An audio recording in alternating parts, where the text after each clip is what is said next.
Hey, I'm JR Lay, and I'd like to welcome you back to the Level Up Business Podcast. Have you ever thought about starting a podcast of your own to elevate your brand as a B2B entrepreneur? Maybe you've thought about being a guest on podcasts to expand your influence, but you don't know where to get started. Either way, I'm excited to welcome my friend Robb Conlon to the show. Robb is the founder of Westport Studios. He has a lot of knowledge. He has a lot of wisdom to share. But first, if you are a B2B entrepreneur, I bet that you do have unique wisdom, that you do have a unique story just like Robb. And with that unique wisdom, that unique story, you can share that to elevate your brand's influence so that you can increase your revenue. That's why I want to invite you to text me right now, 832-240-1922, and I'm going to show you how easy it is to unlock that wisdom, to share your story by turning video content into a best-selling book in just 90 days. Dude, I'm so happy you're here. Like, seriously. Yeah, like, it warms my heart, man. It's a good thing, man. It really is. It's nice to see great blasts from the past. And, thanks again for, I tell the story of you calling me up the first day I was in business all the time. It's such a funny thing. I literally told it, was it yesterday? But just because people ask, how did I get into podcasts all the time? And I'm like, well, this thing happened at this other company. We got cut loose, and I said, I think I can do it on my own. And of course, the morning I'm setting up my business, I'm like, I'm going to make a website and everything like that. You call and tell me you've got to move your show to us. And I went, I don't know what this is going to cost. I've been in business for 2.5 hours. Yeah, but here's the thing. There's always opportunity. It's just, yes. I think it's a matter of how you look at and how you perceive, is this an obstacle or is this an opportunity? And yesterday, I didn't get the best health diagnosis. I'm still kind of processing some of this right now. Sorry to hear that. Hey, but it's not an apology. It's just, for 15 years, I've lived with an autoimmune issue. Don't really talk about it publicly, although I'm starting to speak about it more and more. Mm-hmm. And I think because there's some acceptance that has come through this, and it's through that acceptance. It's like, okay, this is where I'm at. This is who I am. I'm not going to fight it. I'm going to live with it. I'm going to roll with it. And so even like yesterday, with that 15 years of living with an autoimmune condition and now getting, another diagnosis, it's not catastrophic. It's just, it hits the ego a little bit because you perceive yourself as a certain way and then you get data, and that's all it is. It's just data. Mm-hmm. It's just, how are you going to process it? How are you going to handle it? Is it an obstacle or is it an opportunity to continue to level up? And that's what we're doing with this podcast. It's leveling up your mind so that you can level up your marketing, so you can level up your sales, and as a result, level up your business and your life. And I think that so much of this comes back to the mind. Even your story you're telling here, and it's totally unprompted, totally unscripted. So we're just going to roll with how we're rolling with this. You found yourself with an obstacle, but in 2.5 hours, you're like, oh my gosh, here's an opportunity. And since that moment in time, since you and I were collaborating and working together, you have seen the ups, you have seen the downs, and probably everything in between. It's the entrepreneurial roller coaster. What have you learned as an entrepreneur, and more specifically a B2B entrepreneur yourself? The biggest thing I've learned is that you have to recognize that the downs are going to come. You cannot appreciate sunshine without rain. It's actually right outside now. It is pouring here at my house. And you cannot appreciate the sunny days without these stormy sessions that you'll make it through. That's the number one thing I've learned. But the other thing that I've learned is that you can take your business in any direction you want. And when you do that, when you keep it as true to yourself, because it's been very challenging in some cases for me to keep things the way that I want to keep them and the way that I think it should be run. Again, we tend to not offshore, and that's not because we're jingoist or any America best or anything like that. It's because I'd much rather give a job to somebody in my community. Right? Yeah, it is not that. It is very much I would much rather see the person down the street from me flourish from my business than send money somewhere else, even to Canada or Mexico or even Florida, if you will. the other thing with business is you have to really stay true to your heart almost. And I think when you start to compromise that, you start to compromise the structure of your business itself, of how you want to run things, how you treat people. My business coach gave me a tremendous piece of advice a number of years ago now. It was around, I had somebody who their family was welcoming a new child, and I said, well, I want him to spend time with his new little boy. And my business coach said, well, then just make that how things work at Westport. And I said, but Brad, that we don't have any HR or anything like that. He goes, no, you're a small enough business. You have enough control over this thing that what you say now is how you will operate in the future for other people.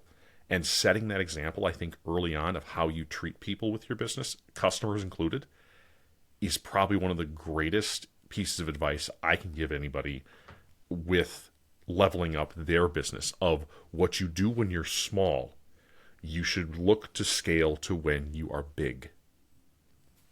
It's almost like it's responsibility, and how responsible or irresponsible you are in small matters is how responsible or irresponsible you're going to be as the larger matters come your way. Right. Or even when you have multiple things that come your way, to go back to the example I used, this person was welcoming a second child to their family. He was a 1099 contractor. And I said to myself, the way that we're going to take care of people is we're going to do more than what is likely what people would expect, number one. And we're going to try to push the boundaries of what maybe is permitted. One of those things for him, what I did was, he was supposed to work for me 30 hours a week or something like that. And I just turned a blind eye those, 3 or 4 weeks that I gave him, which was what I could afford to. And just, I'm not going to yank your contract because you had something really wonderful and happy happen to you. That's not how we operate here. And so I think, again, installing this is how we operate, or that is not how we operate here at the lowest, most basal foundational levels of your business, that's how you level up.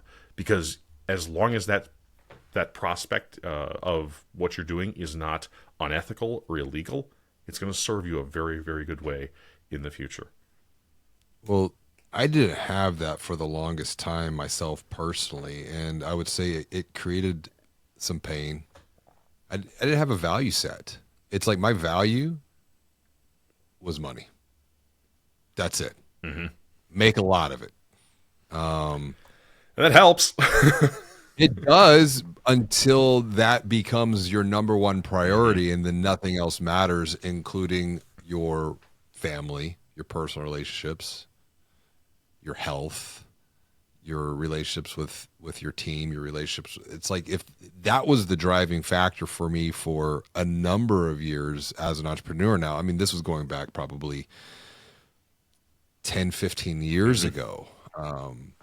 But a lot of it was the things that I needed to work on within myself. And as you're talking about here, it's our value, our number one value, our tenet, if you will, to level up, because we have 7 of them, but our very first one is to be the light.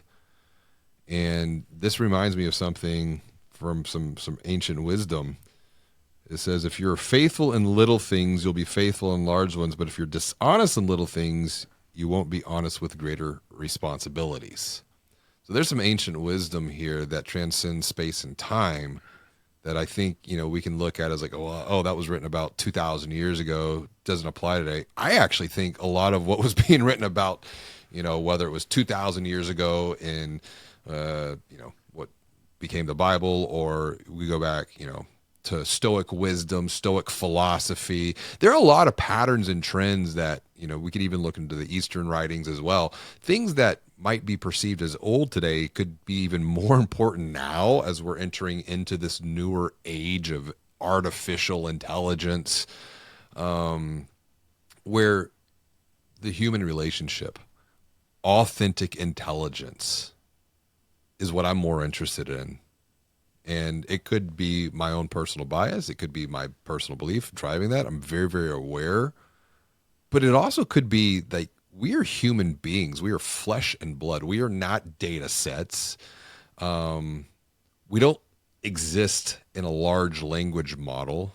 Now, we could get philosophical and talk about, are we in the matrix for that matter, but that's a conversation for another day.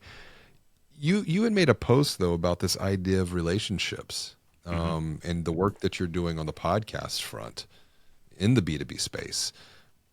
You were talking about these guest booking services. And that was like, okay, we need to talk about this because having hosted now over 500 episodes between this podcast and the other one that I was hosting, and then that we're relaunching now as an asset of Level Up Business. So we've got that. I've gotten, probably hundreds of requests over the years. Oh yeah, for people. We know someone who'd make a great guest on the show, and we've taken a small percent of those that looked really interesting. But then personally, I've never used a booking service. We've done outreach before directly for ourselves, but it's never been through a booking service. Right. And I think there's a lot of entrepreneurs who watch and listen to this, and maybe they've used the service themselves to get booked on a podcast versus doing the work themselves. What's your take on this? Because it was a hot take on LinkedIn. Oh, it was spicy because the whole guest booking industry kind of came into the comments. I was typing furiously, I will say, for a long time. But my take on this is that external guest booking for a B2B podcast should not be done by a third party.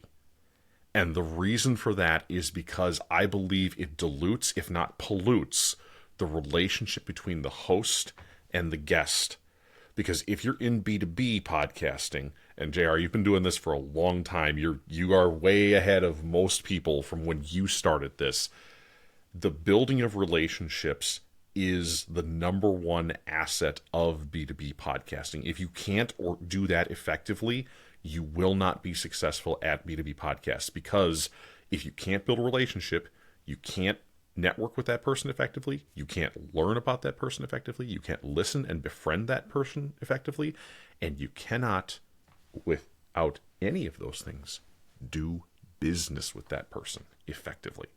And so my take was that people should not use, if you have a B2B podcast that you use as a sales or marketing tool for your business, you should have your guest booking be internal to your organization at the very biggest.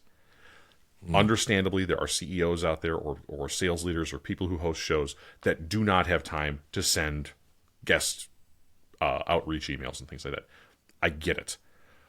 The way of taking that outside of your organization, where people don't know your culture, people don't know the tone, what's important to you, anything like that, that is, I would almost say, poison to the relationship right from the beginning. But when you take somebody who is effectively part of your culture, who actually gives a shit about being in that culture, and isn't just doing this as I got to send 45 emails for Bill over here, that gets a much more genuine response and, open rate from people, because they feel like they are special. Whether it's you reaching out to them as the leader, CEO, whoever, or it's I've delegated this person who I trust with my organizational whatever to come reach out to you. That is so much greater than the belt-fed barrage of, hey, so-and-so would make a great guest for your podcast. This is all the, tirade, what's the word I'm looking for? This is all the, torrential downpour, to go back to the rain thing earlier, of what they do and who they are and why they would make a guest on your program, even though we really haven't researched it all that well. I like the way you framed this as diluting and or polluting. And here's my take. As we move further into this whole age of AI, and now we've got authentic intelligence creating content, and you're seeing people call out the AI slop, the pollution, the dilution of contextual, relevant empathetic, emotional messaging. And I think that's, to your point, why your post resonated, because you struck a nerve.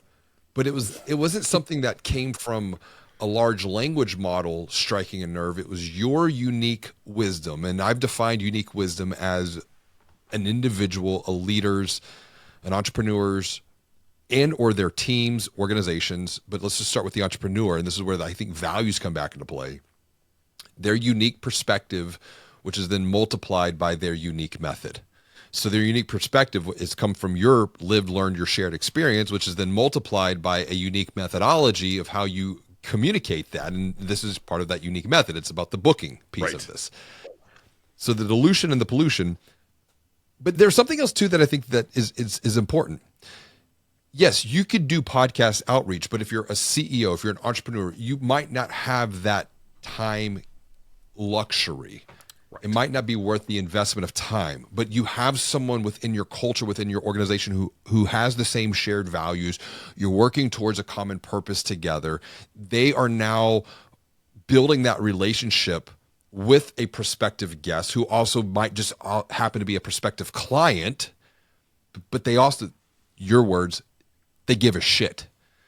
And that's different than working with the podcast booking agency who's just churning and burning to try to get you on as many podcasts as possible. No attention or intention to the human connection, to the human relationship, which makes me think of the George Orwell quote, in a time of great deceit, telling the truth becomes a revolutionary act. Right. What about this from George Orwell? In a time of great deceit, as I think we are in right now, and we will continue with this whole age of AI and artificial intelligence, which is why I want to double down on authentic intelligence. In a time of artificial blank, whatever you relationship, artificial content, artificial, just fill in the blank, giving a shit becomes a revolutionary act. Right. And the more kindergarten friendly version of that I usually like to tell people is, in an age of AI, the most human company wins.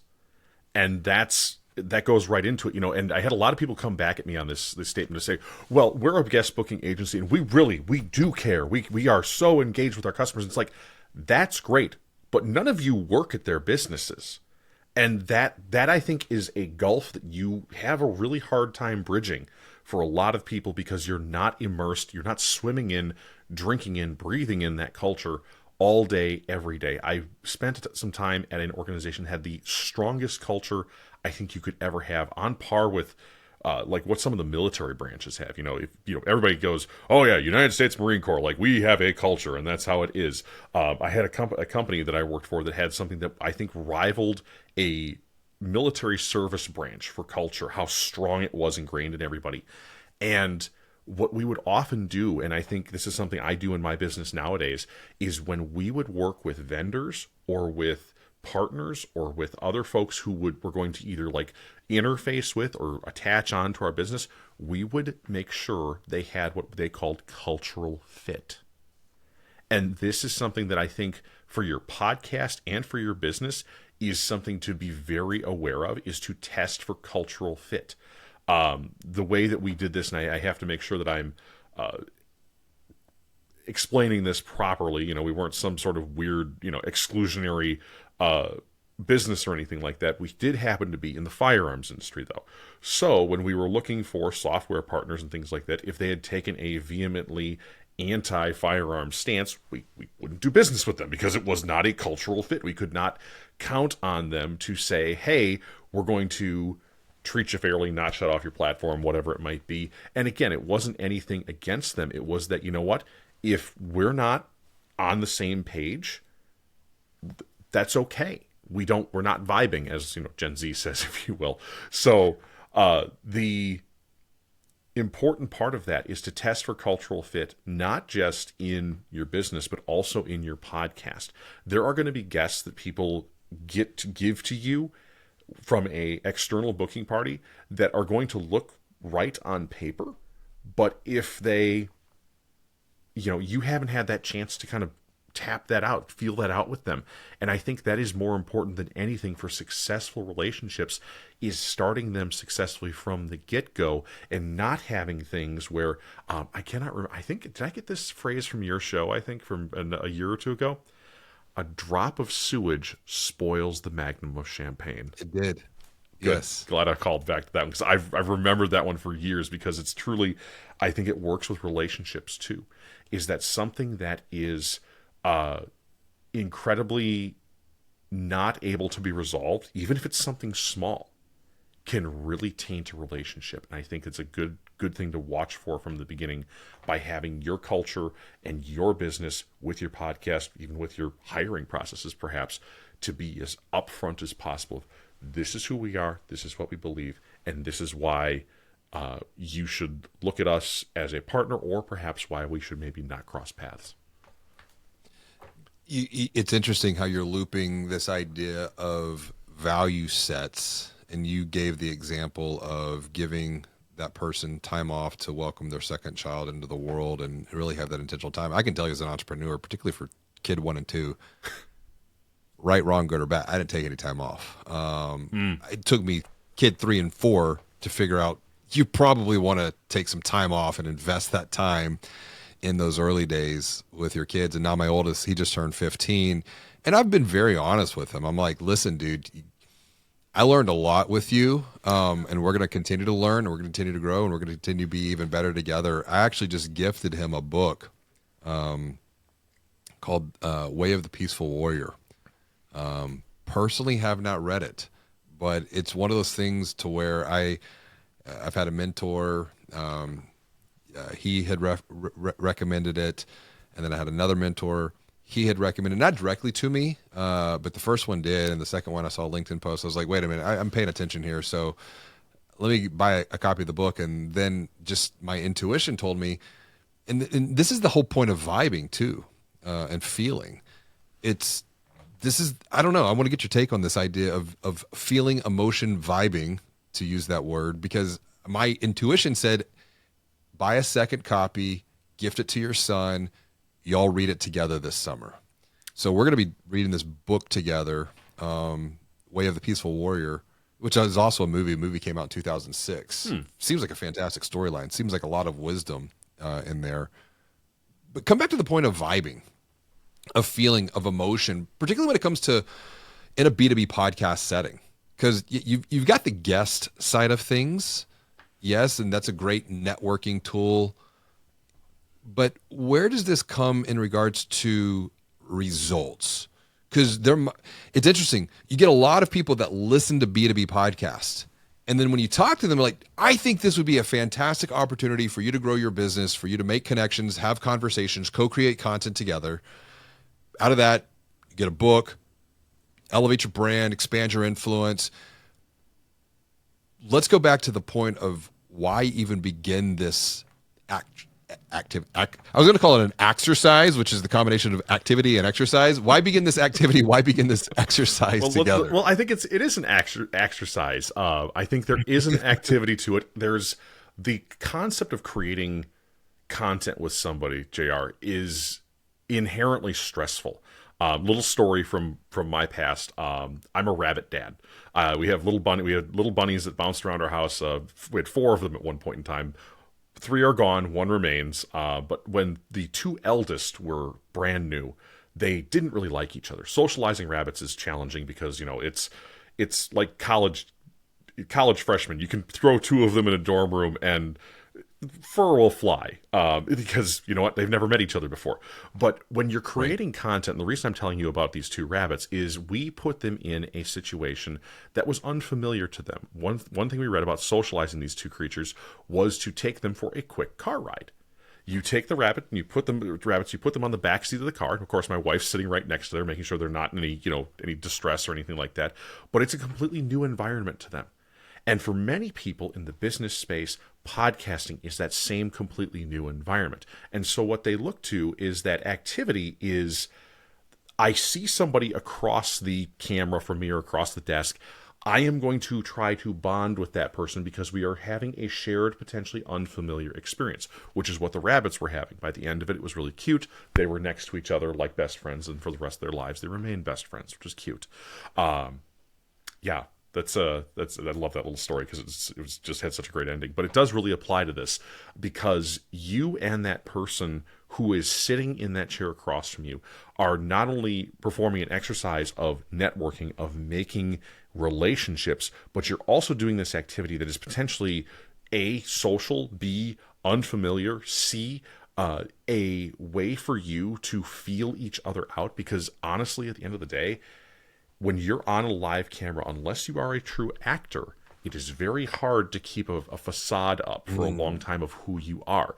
If you are dishonest, I'm sure you can, put that in there, but the cracks start to, the mask starts to crack off after a little while if you're talking to somebody for an extended period of time, because as we know, when you lie, fractures compound. It's harder to maintain a series of lies than it is to maintain a series of truths. So I really think that when you are looking at somebody in the podcast space across the desk from you as a potential partner, that vibe is so important because you can get so much from that interaction, even if there's thousands of miles between you, because of the way that we do networking now, the way that video over great distances, it can still feel incredibly intimate, incredibly beneficial, and show a lot of who people are across great distances.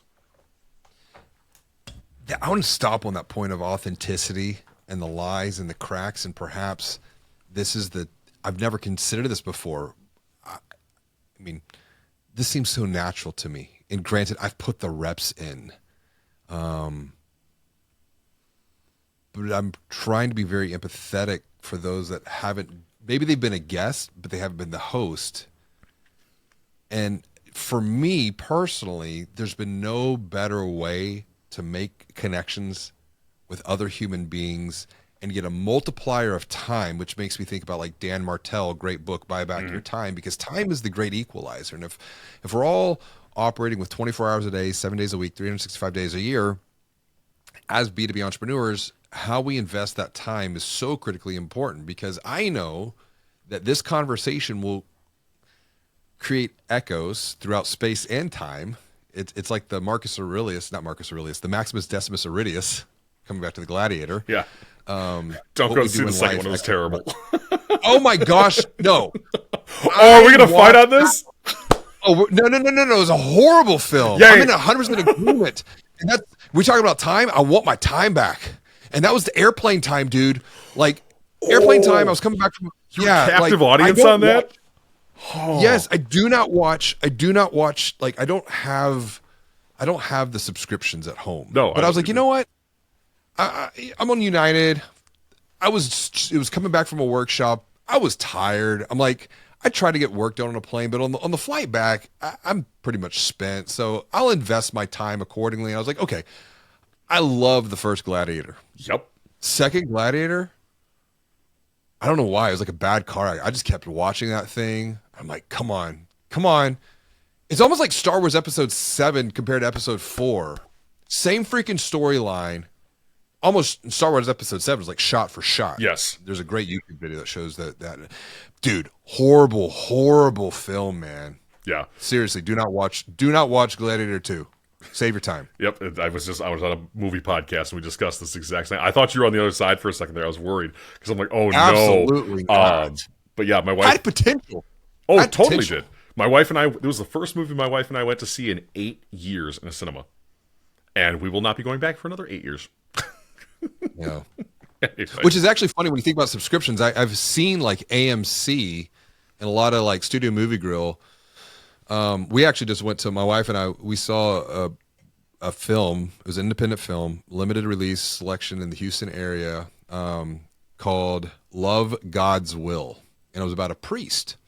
And he ended up getting cancer and dying about 2 years after he was ordained a priest. And it was basically his life story. And he was about 30 years old, but the impact that he had on people. Listen, dude, I got a little emotional. I got a little teary because like the impact of that story, that hour and 15-minute documentary, basically independent, far more value because the question is are you going to go all in? I think how many of us like live life like half-ass? You know, we're not all in on whatever we do, which is a great question. It's like, whatever you do, are you going to go all in on it? I mean, my shirt right now, Pursue excellence. this is one of our values. I put our 7 tenets, like we're on a pursuit of excellence. Am I ever going to achieve it? No, because excellence, it's like once you achieve one level of excellence, there's going to be another level above that. But yeah, I don't even know how we sidetracked on this. Time, that's what it was. Time, yes. Time. It's like, I know this conversation, it's like the original Gladiator. What we do in life is going to echo throughout eternity. And it's like this 30, 45-minute conversation is going to go out and it's going to echo throughout eternity. I was actually listening to another podcast the other day. It's like our words, get this, man. I've never heard this before. Probably need to research a little bit more because it's anecdotal data at this point. Our words truly do echo throughout space and time. Okay. They just get to a lower and lower and lower frequency to where we can no longer hear them, but they're still bouncing around. So things that were spoken 1,000, 2,000 years ago are still bouncing around here because this is energy that we're projecting out. So then you look at the exponentiality of that and the impact that connections and conversations can have. I mean, why even make the investment of time in the first place? Not even talk about outreach, but just a B2B podcast in this age of artificial intelligence where authentic intelligence, truth, because you were talking about the cracks in the facade, which I've had to do a lot of work on that over the last 15 years. I was a big liar, dude. Big liar. Create a lot of pain. Yeah. So, well, when you move off of that, it's a different thing. It's freeing, number one, but like the whole, like, why do you do this is because people can hear, even when you are trying to be not yourself. Again, unless you are an Academy Award winning actor, unless you are Christian Bale, who can take on so many different roles and things like that, it is very hard for the average person to mask who they are long term. Yes, can you do it in an immediate, quick handshake with somebody like, oh, that guy kind of seemed like a jerk? Sure, fine. But if you have any length of, performance on the stage that is in front of somebody, it becomes very, very challenging. So I think the reason that you want to do this, and this is actually something that that has happened to me over the past about 5 or 6 years as I've done podcasting, as I've done networking, as I've done B2B, kind of both versions of both of these, is that who I am and how I represent myself is actually a bigger brand than my company. And that's kind of the funny thing about podcasting is it lets you become something that is so much more interfaceable with than your company. People don't go out. I mean, yes, there are brands that have rabid followers. Yes, Ferrari, Gucci, there are brands that are like that. But the small Nike, pick your Supreme, pick your random thing on TikTok that is there. But in the B2B space, a lot of us aren't those big, flashy, namey brands. And we have to rely on being much more authentic, much more transparent, much more, wow, I'd actually think, you know what? They're a little tiny software company that has a tool that I need. Maybe I should work with them because they seem like they're nice people that are on the level and won't hose me when it comes to doing business with them. And so I see these podcasts in particular as a tool to advertise who you are at your very core, and show people that you're worth working with, that you are somebody who they should be striving to work with. And even, I look at, you put this in outside of a podcast environment here. I have headshots and things like that on my website for many years ago. I was a little bit heavier at that time too. And the one thing that people have consistently told me over the past 3.5 years of being in business for myself is that, Rob, your headshots of how you look and how it looks like you treat people had more to do with us doing business with you than anything else that was written on your website, any blog we read, any content you put out. Who you represented us to, who you represented yourself to us as who you are in the most humble and upfront way possible is why we've chosen to do that. And I think for other people, especially if you can tap into that humbleness that people love sometimes. The richest man I know is the most humble. He is the closest thing to a billionaire I know. And he's like, if between being a millionaire and a billionaire, he is closer to being a billionaire by leaps and bounds than I am to being a millionaire, which is wild. But he's also the most humble person you will ever meet. The man is incredibly gifted as a business person, but also is somebody who, if you sat down and said, Tim, I have a problem, he would listen to you, even if his company was burning to the ground at that time. It's really amazing. And it's that humbleness that I think podcasting really latches into, that's very hard to mimic with AI and very hard to mimic with things that are not actual flesh and blood human beings. The word that just popped in my head is presence. Oh, yeah. Like, to be fully present is the best present you can present someone in the present moment. And you and I are present with each other here. But then also we'll have that third contextual piece is someone's going to be sharing space and time with us, not in real time, but they're going to know that obviously we hate Gladiator 2 with a passion.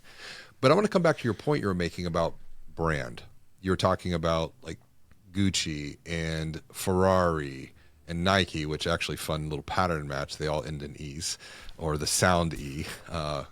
Gucci being an I and Ferrari being an I, and Nike being an E. Yeah. But I want to come back to like the point of there's humanity even attached to those brands. Yeah, they're consumer brands. Yes. But take Nike, for example. Who is the human brand that is associated with Nike the most? I would say it was Tiger Woods, most likely. So, see, it's a matter of perception. Tiger Woods, Michael Jordan. Okay, I was going to say Michael Jordan, but I was trying not to go back too far. So, but I mean, even now, it's like it's interesting. I'm seeing a resurgence of the Jordan brand. Oh, totally. With my 10-year-old kid, like. I'm like, oh my gosh, I'm reliving my childhood because as a kid growing up, like I wanted to be like Mike. Everybody wants Air Jordans. Try to be like Mike. Everyone wanted to be like Mike. I mean, it was the Gatorade commercial.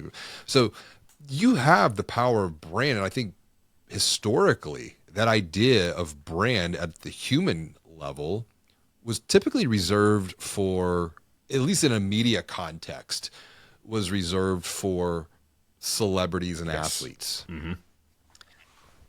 More locally, the human brand was the COI, the center of influence within a community.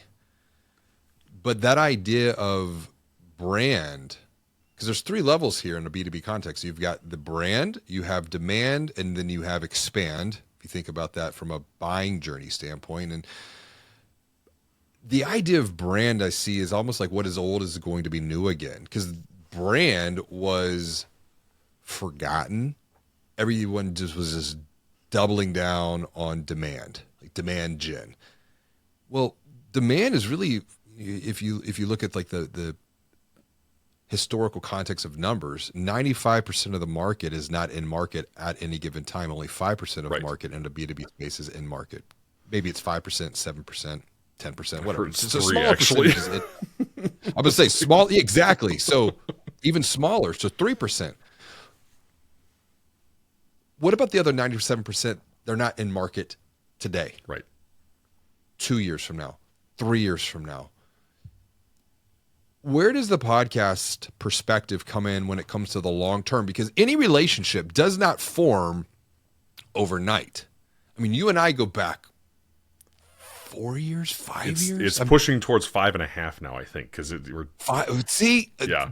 There's some relationship here that is built through all of these little micro interactions, whether it be through the production of a podcast, which you spend a lot of time with me asynchronously, text messages that we've sent back and forth, shoes that you gifted me with, things that like made like real like deep level emotional impact for me, even a sign that lit up and glows. It's fun.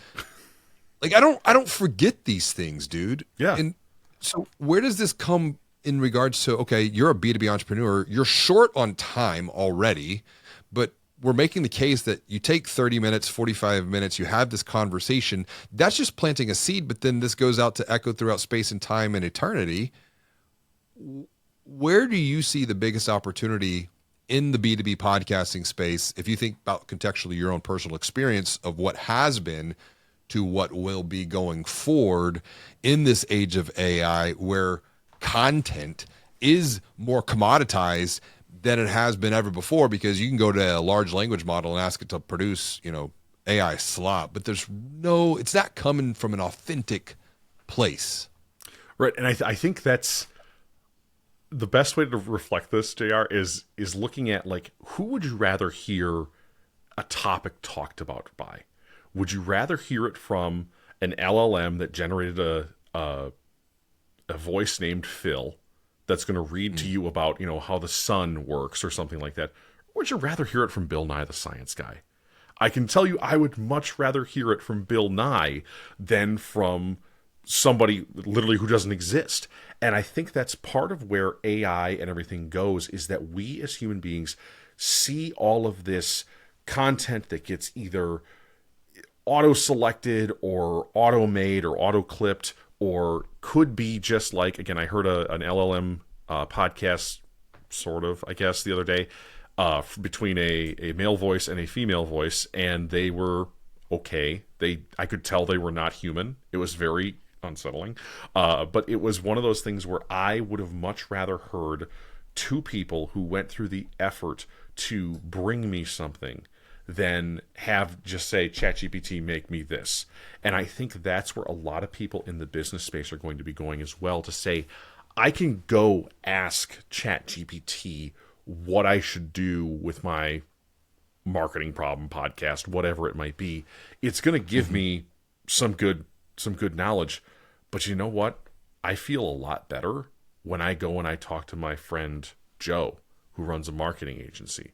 Or here, personal case for me, I could go ask ChatGPT how to run my own webinars and everything like that.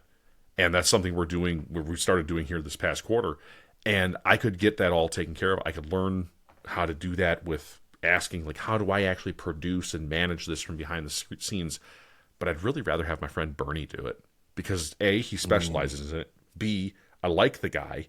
And C, ChatGPT can't help me in the middle of a webinar when I'm floundering in this case. So a lot of times it's that hands-on aspect too.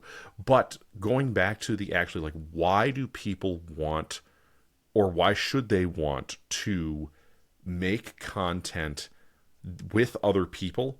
It's because it's real, and it's because you mentioned planting a seed. You can water that seed. You can fertilize that seed. You talked about all the things that happened over the course of our relationship when we worked together. You hit 100 episodes. There was I believe it was a plaque. You hit 200 episodes. Somewhere back there. There's something on the shelf behind me. There's something on the shelf behind you. I know 300 episodes was the shoes. And but the shoes thing I want to stick on for one moment, not just because I thought that was one of the most fun things I've ever given somebody, but was because I got to know who you were. I knew you liked to run. I knew you were big into fitness. I knew that you had a family. I knew that you wanted to stay in shape as far as being there for them. And by saying, JR, here are some custom shoes that are decked out in the digital growth colors and everything like that, and I hope you run the living crap out of them. Or wear them on stage or whatever it might be, because I like you and I support you. Again, it's not just about buying people gifts or anything like that, because you can do that. Like that's toddler stuff. This is measured, calculated relationship building so that people understand how much you mean to them. from first conversation through 50 social media interactions, through maybe meeting at a convention or a conference, through handshaking, maybe taking them out to dinner to be like, man, you have been the greatest part of my network. I had a gal who was just a wonderful networker for me last year. I met her at a conference, and I said, Julie, it is tremendous to see you in person. Let me grab your first drink here at dinner. And like that kind of little stuff like that builds the most incredible relationships, and a podcast being at the core of it to plant those seeds that you can put into a garden of wonderful relationships for your business is incredible. And it's not, at the end of the day, it is not about the money. It is about the relationships you make. Because I can tell you, I have acres of relationships planted. Not all of them bear fruit, but all of them are worthwhile keeping in my little farm. Oh my gosh, man. What a great way to wrap this up. And it reminds me of something else that has come up on this podcast. It's the garden of the mind. Yes. Protect the garden of the mind. Jim Rohn. And it's like what you plant, the seeds that you plant, not just in your own mind, but in the minds of others. It is a garden. And that those seeds will eventually either turn into weeds, or they will end up eventually bearing some sort of fruit, whether that fruit feeds you or feeds someone else. I think that's the greater thing that we must consider. It is the connections. It is the conversations. It is the content co-creation. And it's not just what's in it for you. It's the title of the book from Joe Polish. What's in it for them? Yes. What did they gain? What's in it for them? What did they gain Correct. from knowing you? And a lot of Yes. times, when I prospect customers and things like that, JR, nowadays, there's one question I love to answer more than anything for anybody, whether they are looking into a hobby podcast, something personal for their small business, something a little bit bigger, something that's, an enterprise customer like I work with a few of right now. The question I love to get people to, regardless of whether they're a good fit for me or not, is, does a podcast make sense for you? Yes or no? Can I save you tons of hours of research, frustration, potentially $50,000 to $60,000 in a year, figuring out if a podcast is not right for you? And I think that is that mindset of, what can I give from my business to help you not make mistakes, not make to avoid pitfalls and things like that. I think that kind of attitude is another incredible way to use podcasting and relationship building like this to say, I am here to help you. The dollars don't matter. I am here to help you make a good decision for your life and for your business and for what you do to put food on the table. And if at the end of the day, that's what I do, that's a win. And I think adjusting your attitude. Dollars will come. Yeah. Dollars Totally. will be the result. And I have gotten more conversation at bats with people who go, wow, Rob, you told me I shouldn't start a podcast for my, $600,000 a year business because it would be too great of a burden on the finances. Let me introduce you to my friend who's got a $60 million a year business. And it's like, and I almost always, as a person, hate to see those conversations, because it's like, that wasn't the goal. I wasn't trying to have you introduce me to your friends. I was just trying to make sure that you didn't waste your time or your money. But somehow the more I do that, the more dividends I get paid. So I'll just keep doing that, I guess. Well, what a great way to wrap up. I mean, think about this as an investment, an investment of time, an investment of energy. It reminds me of what I wrote about in Banking on Change. And the question was, who's on your team? And team is an acronym for time, energy, attention, and money. How are you investing your time? Because time is a multiplier. How are you spending your energy? Because energy is finite. It will eventually deplete, and you're going to have to go back and recharge. What are you paying attention to? And how you answer those first three questions will directly help answer the final question, which is, what's your relationship with money? So speak about relationship, because that's been the core of our conversation today, starting from just how you and I had connected and our relationship has formed over time, to why podcast booking services It can be a challenge when it comes to initiating and building and maintaining authentic relationships, not transactional relationships, but real authenticity. And I'll tell you too, the guest that I bring on, that I reach out to, and a lot of times it's, hey, I saw you wrote something on LinkedIn. Let's talk about it. This is how this started here. It's a much easier jumping off point than someone coming to me saying, I have someone. And I've been a guest in regards to the outreach that we've done for others, but it's been very intentional. It's been very thought out. It's not just the spray and pray, let's book on as many podcasts as possible. We'll leave it at there. And if someone wants to continue the relationship that you and I have established already, continue the conversation that we've started, how can they reach out and say hello to you, Rob? Yeah, best way is LinkedIn with, if you can find me, Westport Rob is a great way to search me up.